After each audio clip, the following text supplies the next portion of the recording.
Welcome to the Defense and Aerospace Report. I'm Vago Muradian here in San Diego, California, where we're covering AFCEA West, the largest maritime conference on the west coast of the United States, a partnership between the Armed Forces Communications and Electronics Association and the United States Naval Institute. And we're over here at the USNI stand to talk to Captain Fred McLaren, who is a 1955 graduate from the United States Naval Academy, qualified in submarines in 1957, had an extraordinary career in submarines. You are the president of the Polar Society.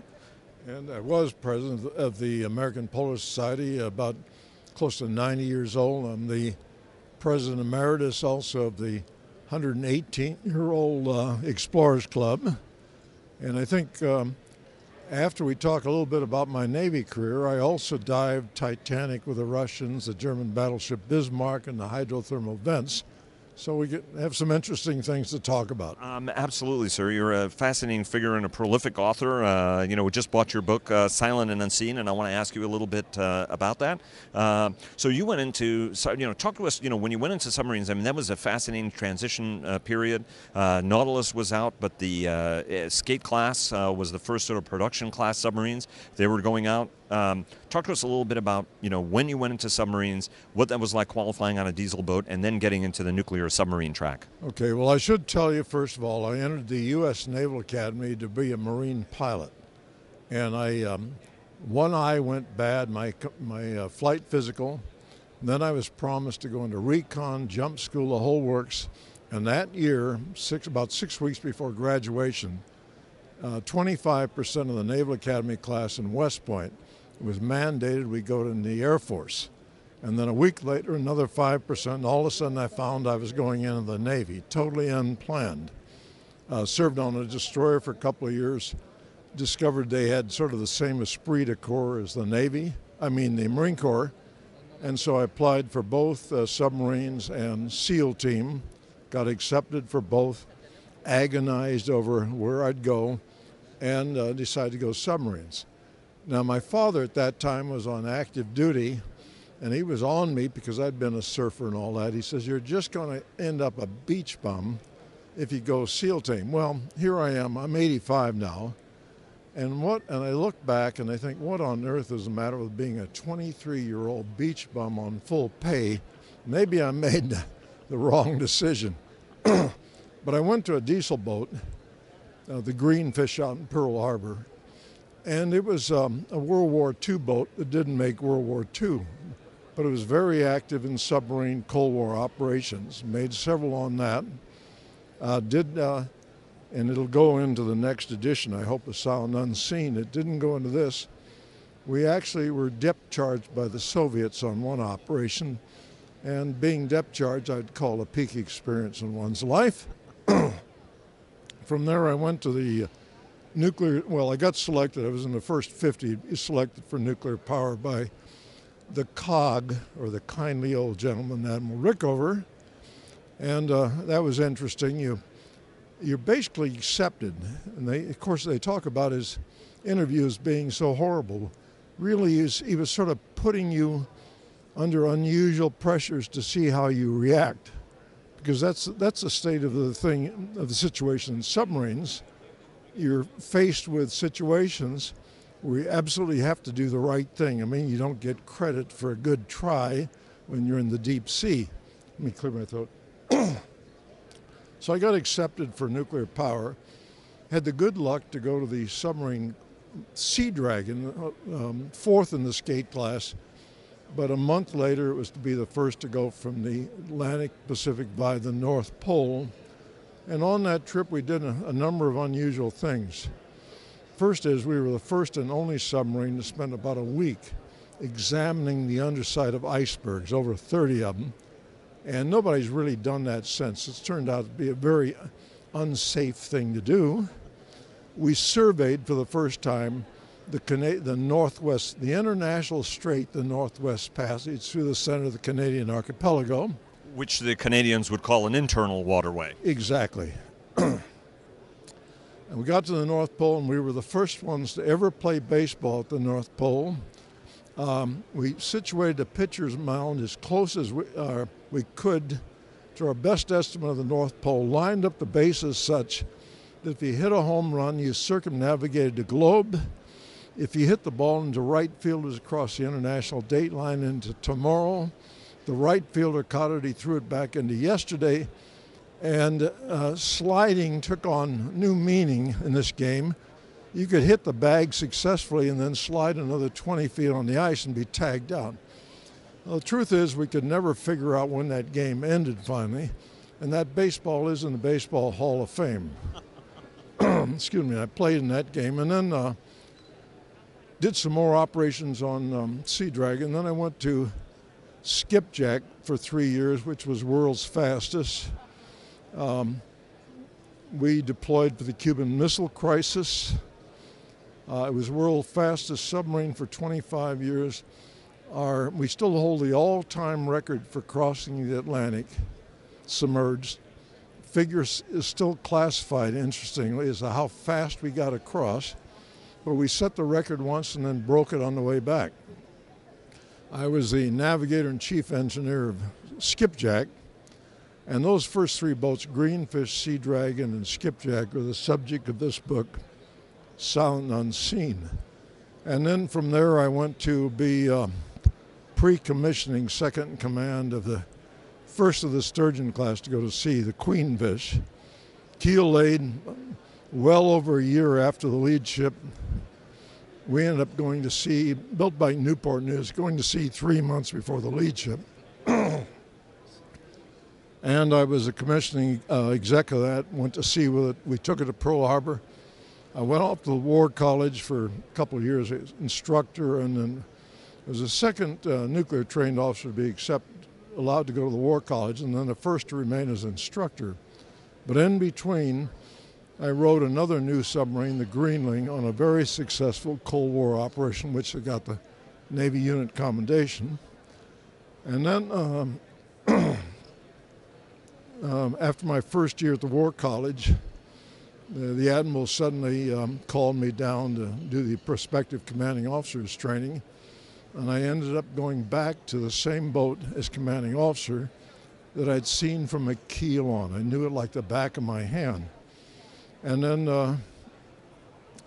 I think I had command only about 4 months or so. Did my first of Cold War operations with that. And then the next exciting thing lined up for was to be the first to ever survey the entire Siberian continental shelf under ice, surveying the Laptev Sea, the East Siberian Sea, the Chukchiv Sea, and an arduous 3,600 nautical miles under ice, shallow water, very thick ice, in some cases going down to the bottom. Now, I'm also a pilot, instrument rated, and I would equate it to flying an airplane in the upper part of a subterranean cavern on instruments. Most of the survey we did about 20 feet above the bottom, constantly maneuvering from obstacles with an irregular floor and deep pinnacles of ice coming right down to our depth. I had command of that for 4 years. And one of the more interesting experiences on that Arctic trip, they got, back in those days, it was wonderful when we use the term chop out of the communication system when you left port. Nobody bothered you or required any reports. You didn't communicate with anybody until the end. Well, anyway, about halfway through the Arctic trip, my bosses began to worry about where we might be. Well, in those days, if we got in any kind of trouble, nobody would have found you in a million years under that ice. It would have taken global warming to finally reveal us. So anyway, we had to dash out to the Arctic Ocean. Anyway, I find an open lake of water, Polinia, come up, and just 2 sweeps of the periscope, I suddenly see this huge polar bear on the edge of the Polinia, and she can't believe her luck. She thinks that the head of the periscope is a seal coming to the surface. So she plunges in the water and starts swimming madly towards us. And I've got this periscope, the crosshairs right on the nose, and it kept getting bigger and bigger and bigger. And you know how idle thoughts enter your head. All of a sudden it occurs to me, how on earth am I going to explain teeth marks in my periscope when I get back to port? Well, she comes right up and literally puts her nose right on the head window. And of course we have to clean it off afterward, and decides we're not very good for anything. And she turns away, and then we photograph her with two cubs riding right on her stern, and that's pictures right in this book. And off she goes. They run off. We're some kind of huge thing. It's not edible. And had a lot of fun on that boat. You probably get a sense of the submariner's sense of humor. You know, basically to survive on a submarine, you've got to have a good sense of humor. You also have to be able to live within your head, because there's not much space. And those were fun years. It was during the Cold War. I did do a couple of Vietnam patrols, and I thoroughly relished it. Then I went on to other things, division commander and staff jobs. My last job, I commanded a major Department of Defense scientific lab of 3,200 scientists and engineers and $1 billion budget. And then when I retired in '81, I decided I really wanted to continue to have fun. So I sold everything I owned through my childhood coin collection, in between marriages, got married again, and at age 49, I entered Cambridge University in England as a graduate student. And incidentally, about 10 years ago, my college, Peterhouse, which was the oldest, founded in 1284, got around to telling me that when I had matriculated there, as they called it, they agonized about me because at that time I was the oldest student ever admitted to Cambridge University in its history. And of course, I asked, well, did you think I was going to come down with Alzheimer in the midst of my... So Cambridge was wonderful. It was like going to the land of Oz. All this responsibility as a Navy lab commander, and then all of a sudden I have nothing to worry about but riding my bicycle and wondering if I was going to go to Evensong at King's College that Thursday. Then from there I went to the University of Colorado Boulder, did my doctorate there, physical geography of the polar regions, radio oceanography. Stayed on for 5 years as a professor, never wanted tenure. And then at the 5-year point, I was selected out of 118 people to be publisher of Science News, run that nonprofit. I ran the Westinghouse Science Talent Search and the International Science and Engineering Fair. Then in '96, I became the 37th president of the now 118-year-old Explorers Club. And I started getting antsy again in 1999. Not only was I lecturing on Russian nuclear icebreakers going to the North Pole and becoming a cruise ship lecturer, but in 1999, I made my first dive to Titanic with the Russians on the Mir submersibles. Did it again with them in 2003.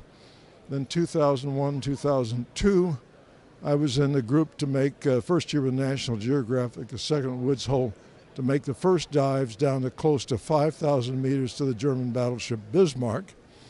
Also dived the seafloor spreading areas, hydrothermal vents for the Russians. Then 2003, Graham Hawkes had built a beautiful submersible that you fly like an airplane. Right. And I did the flight testing for him in the Bahamas. And from 2003 till 2015, when I had to have this stupid hip replaced, I was the chief pilot of this. Oh, wow. And you fly it like an airplane. You can do aerobatics with it, the whole works. And my motto in life has always been, although my wife hates me to say so, is anything to avoid yard work. And I think I'll stop on that note.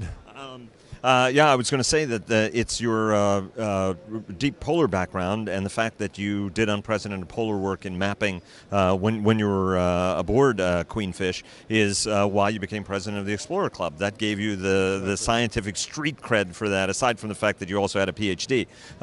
So let me ask you a little bit about the urgency of submarining at that time, right? It's always been something that is a career field that's been for priority national security, very, very high level, very highly classified work.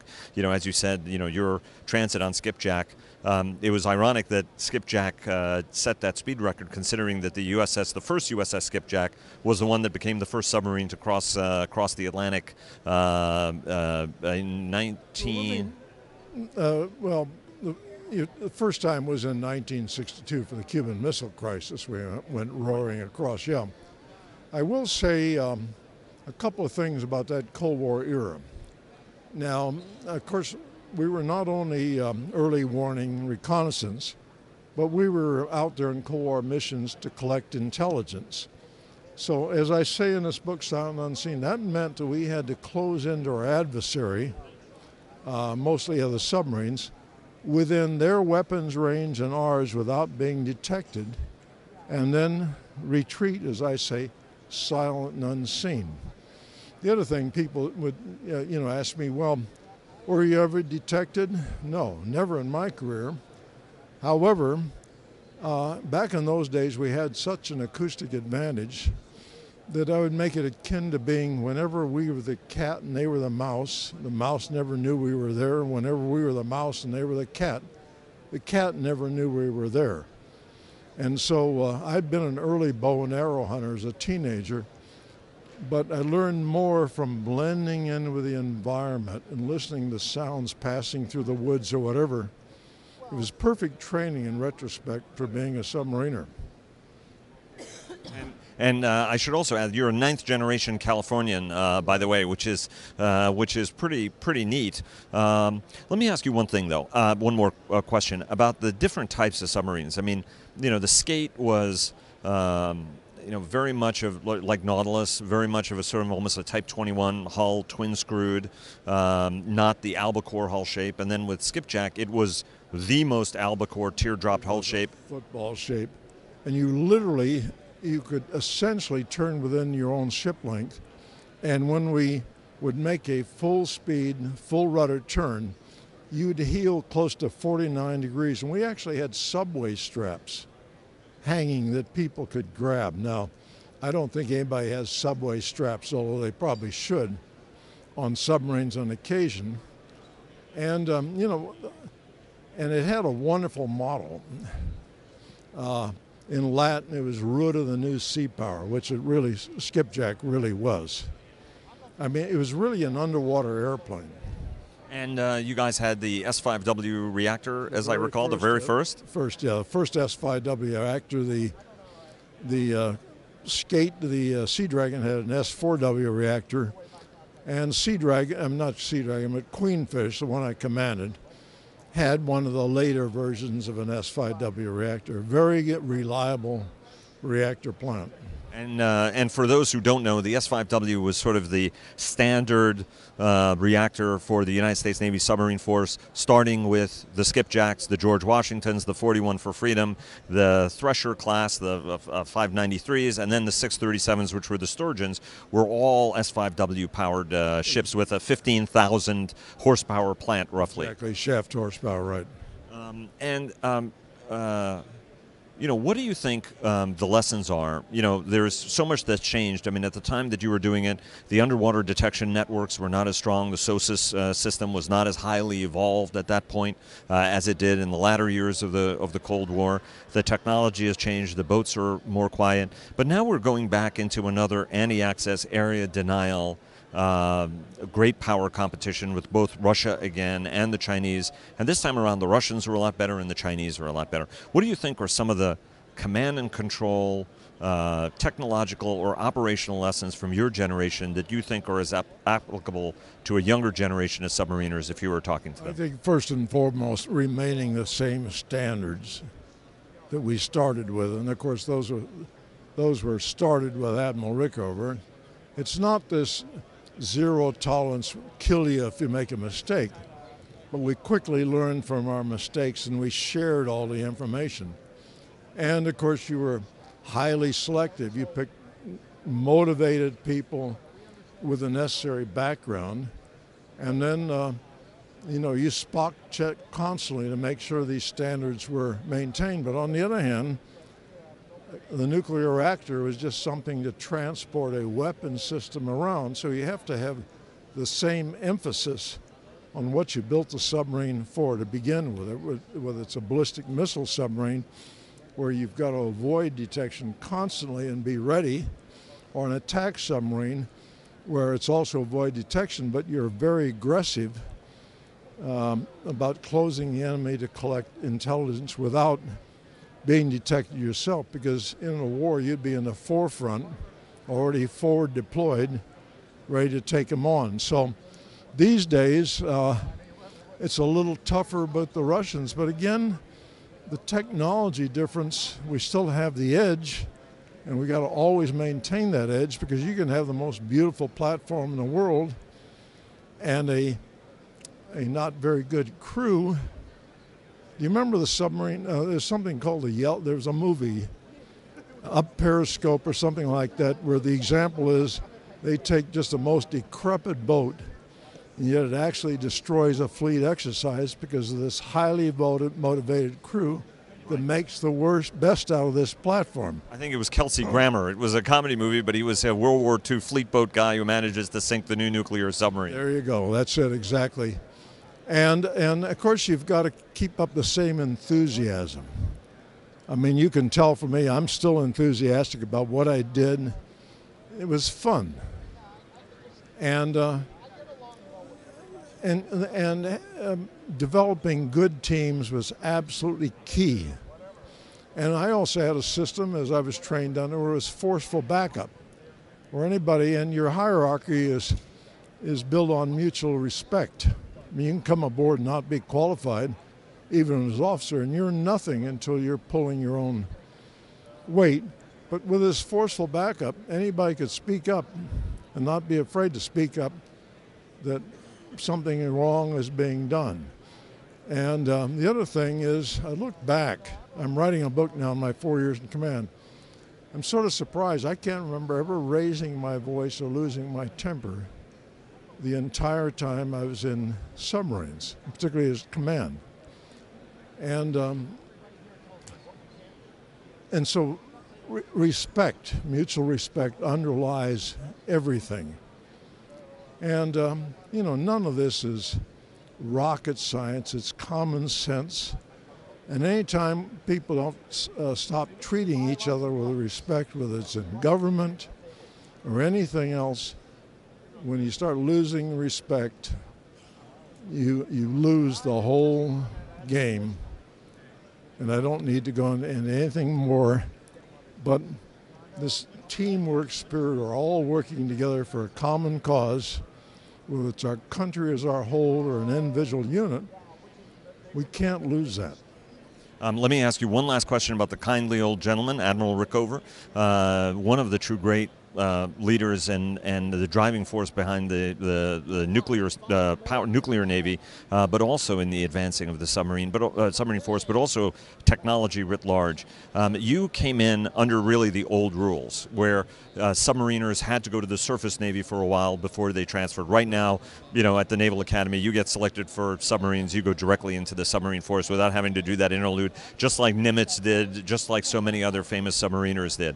Let me ask you what your interview was like with him, because your interview was at the early phase before we got some of the crazier stories in the 70s. My interview was interesting in a lot of ways. Back in those days, I was sort of thin and my ears stuck out a little bit.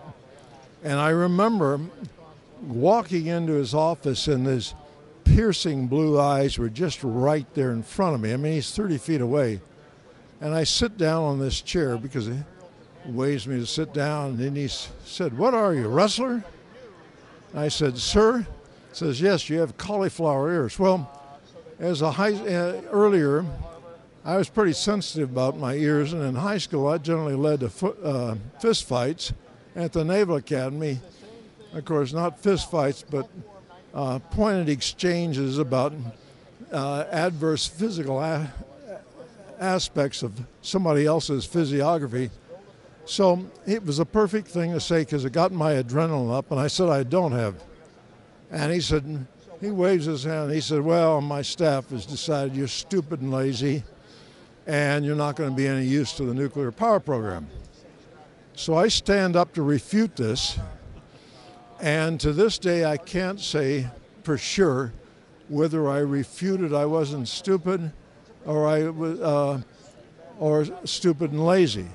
But I had my say, and his secretary comes out and tries to guide me out of the room, and I shrug off her touch, and I have my say, and then I walk out, and this Captain Dunford, his number 2, had interviewed me earlier and is very formal, Lieutenant McLaren. He says, "Hey, Mac, come in here a minute." And he said, "That was quite a performance." And I said, "Sir," and they said, "The only thing I can tell you is out of the 7 the Admiral is interviewed from Pearl Harbor Day, you either stood at the top or the very bottom." And I said, "What does that mean?" And he said, "That's all I can tell you." Well, a couple hours later, I got a call from Captain Dunford. I had been accepted for nuclear power. And so what came clear to me looking back is what the Admiral was doing in these interviews is really testing you to the max on how you thought under pressure. And if you gave up or caved in, you'd probably do the same thing in a submarine. And of course, on the submarine submerged at sea, you don't get credit for effort. I mean, you got to survive. You got to get back to the surface again. And in retrospect, I think the Admiral made good sense to me. He only wanted 3 things from me. Learn your job, do it. And then the thing most of us had trouble with, third thing was keep your mouth shut. Sir, it's absolute honor, sir. Thank you so much. I've seen your books before. It's an honor meeting you, and look forward to staying in touch and interviewing you when the paperback version of Unknown Waters comes out, and to talk to you about your new book. Very good. I look forward to it, Vago. Now, where will this appear? It'll appear on our website at Defense and Aerospace Report, and I'll be sure to leave the coordinates so that you can get on it, and I'll send you an email as soon as it's up. Appreciate it. Thank you very much. Thank you, sir. Thank you.